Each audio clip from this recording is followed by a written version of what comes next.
বিবিপদ প্রার্থী। আমার ভোট কেন্দ্র উদয়নে আমি ভোট দিতে আসছি। পাশাপাশি আমরা একটা কনসার্ন জানিয়ে রাখতে চাই, আজ সকালে ইউল্যাব যে আমাদের ভোট কেন্দ্র ছিল ওখান থেকে আমাদের এজেন্টকে বের করে দেওয়া হয়েছে।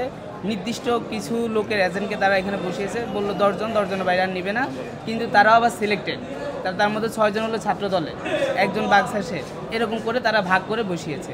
তো আমরা বলতে চাই এবার প্রার্থীদেরকেও ঢুকতে দেওয়া হচ্ছে না। বিগত ডাকসু নির্বাচনে প্রার্থীরা গিয়ে অবস্থা অবলোকন করতে পারত, কিন্তু এবার প্রার্থী ঢুকতে দিচ্ছে না, আবার পাশে আমাদের এজেন্টও ঢুকতে দিচ্ছে না। আমরা চাই এরকম পাতা নির্বাচন যাতে না হয়।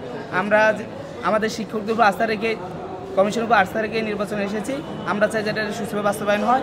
আমরা আমাদের প্রধান নির্বাচন কমিশনের কাছে আবেদন জানিয়েছি এই বিষয়ে।